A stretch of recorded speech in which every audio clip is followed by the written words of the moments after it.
It's BT with the BT Brazilian Motocross GP. Let's get right to it. You heard me, motocross. If you watched it, yeah, no. We'll get to that later. Let's get right to it.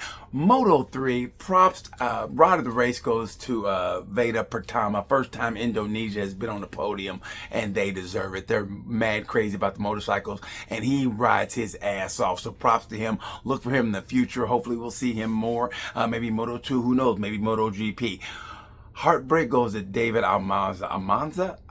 David Almanza, who joined the Brazilian space program. Who knew they had one? But he found out they had one. He had the lead, and I mean, that was a horrible. Matter of fact, because of the degradation of the track, I think that had something to do with every class, but especially Moto 3. Now, that was ugly. And I think he broke his elbow. He broke a bone in his elbow. We'll see if he races at COTA. But yeah, he joined the Brazilian space program. Man, I'm glad he's relatively okay.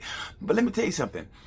Props to Max Chiaz, and he's got a nickname now, so you know he's for real. Max Killer Chiaz.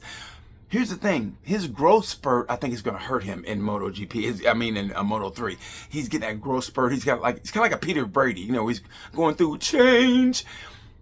And that's going to hurt him, I think. I think he can still hold off and win, but watch for his teammate, Marco Morelli. Watch for Adrian Fernandez. And who knows, Veda Pertama. It's not a given thing that he's going to win. And David Munoz, who's like the Darren Bender of Moto 3 this year. So watch out when he gets healthy. Oh, it's going to get good. But anyway, Max Chiaz, I think he's going to win it, but we'll find out.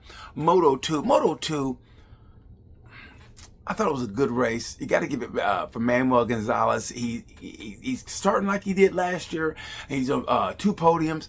But right of the race for me in Moto 2 goes to David Holgado. How got it. Listen, he even said it last year. He got jealous of his teammate getting all the accolades, and everybody saw how great he is. So that kind of got into his craw. And let me tell you something. He started 1, his teammate started 2, and he finished 1.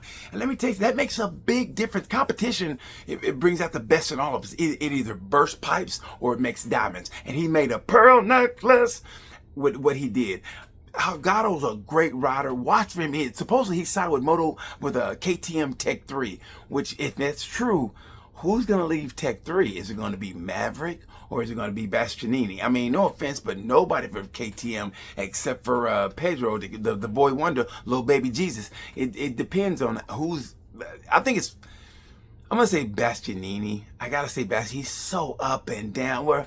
And Maverick is too, for some reason. No, they just can't ride that KTM this year. I don't know what the deal is. But let's go for, and Heartbreak has to go with Asumi Sasaki. I mean, he didn't even get a chance to start the race. He, on the sighting lap, something happened. I don't know what it was, but he's my Heartbreak. But yeah, watch for Daniel Holgado. I think he's going to do great. And watch for Manuel Gonzalez. I think right now, I'm going to say Manuel Gonzalez. It's too early. But Manuel Gonzalez, because he is unfinished business. And he was on the verge of getting a MotoGP ride last year. So I watched for Manuel Gonzalez. Anyway, let's get to MotoGP. Listen, the racing in MotoGP the last 2 weeks, it's only been, 2 races. The racing in MotoGP, other than the actual race. I mean, the actual race, Bezzecchi went off and left him on both races, but the battle between Marquez, Martin, and Fabio D, that was worth the price of admission. And by the way, right of the race, and they're all going to be connected. Right of the race in MotoGP was actually, I got Luca Marini. Marini came from 19th to 11th. Okay. Heartbreak goes to Johan Mir. All right. His teammate. And the funny thing about it, it's funny, but it's not funny, is Uccio from VR46. He called Johan Mir useless. I mean, it's not funny, but it's funny. He called him useless. And listen, it's hard for me. Like I said, anybody who's following me from the get-go knows this was all shits and giggles what I've been doing.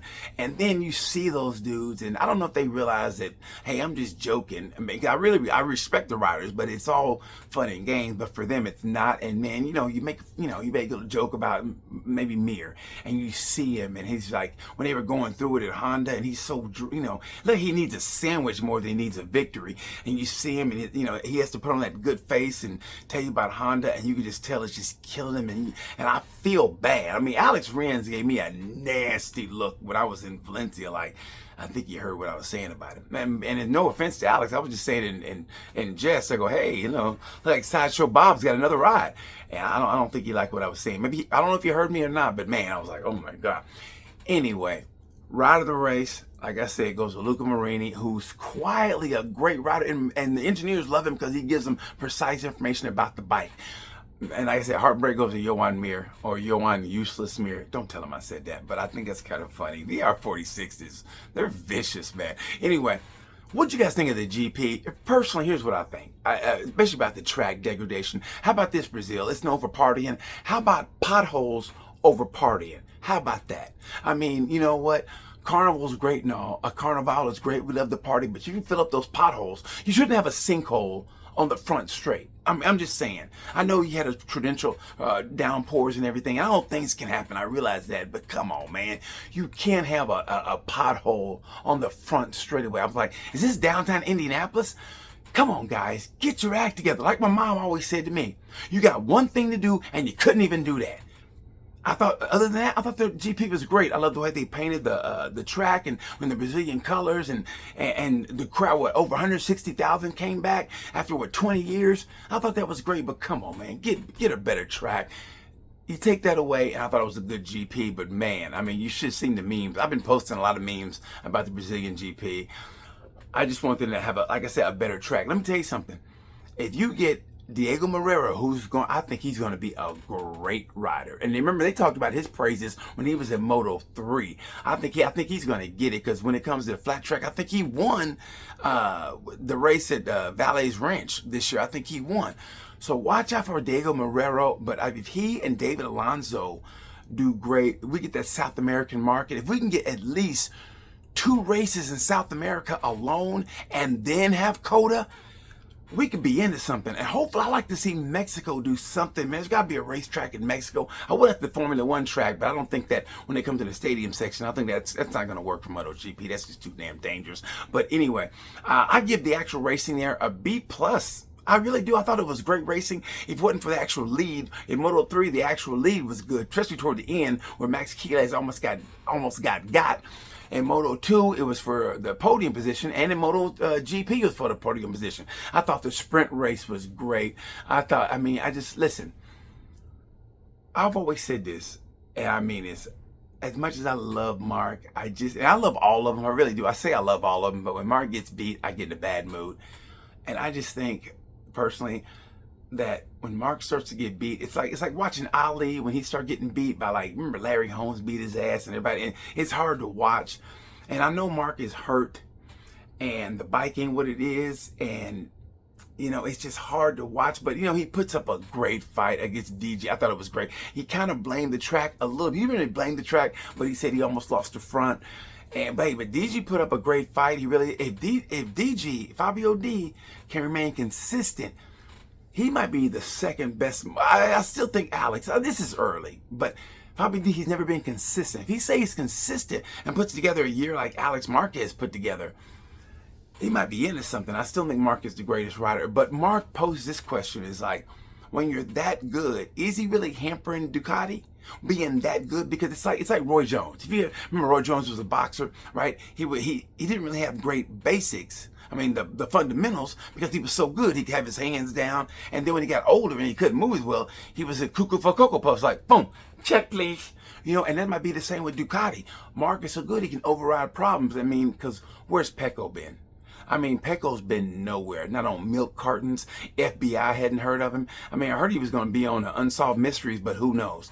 And it's hard to watch because Pecco is still a champion, man. And hopefully he goes to Aprilia and finds his second life. If Martin can put together a consistent year, a healthy Martin, he could fight for the championship. Because, I mean, I think on basic talent, I think he's better than Bezzecchi. But hey, Bezzecchi's getting that confidence, and confidence breeds championships, man. Because now, 2 times he's went off and left the field. So COTA is going to be, COTA and Jerez are going to be the telltale signs of what the rest of the year is going to be about. And I think it's going to be great. There goes my light again. Anyway, so this went longer than I wanted to. But like I said, I'm traveling and it's just a pain in the ass. But I had to get this in for you guys. Thanks for being patient. What did I miss? Give me some questions. What did I miss that I didn't cover here? I covered Marini. I covered Useless Joan Mir. I covered the track. Mark, I think Mark is still hurt. They showed him in between the GPs, and he was relaxing, and he had his arm in the cold bath, whatever, and you could tell he was still in pain. So I hate to say Mark might be near the end, but I think this is Marquez's last stand. I really do. If he wins this year, I think it'll be his greatest championship, and I hope I'm wrong. I've seen it next year. I don't know. A hungry Pedro Acosta, hey, let that boy cook. And if he's on a Ducati, call him Bobby Flay, because he's about to cook. Anyway, folks, listen, I know this went way too long, but I just want to tell you guys, I was on it. This is my first time to get it posted, okay? So thank you guys for watching. Like I said, tell me what I missed. Tell me what grade you grade the GP. And, hey, until COTA, until then, bye.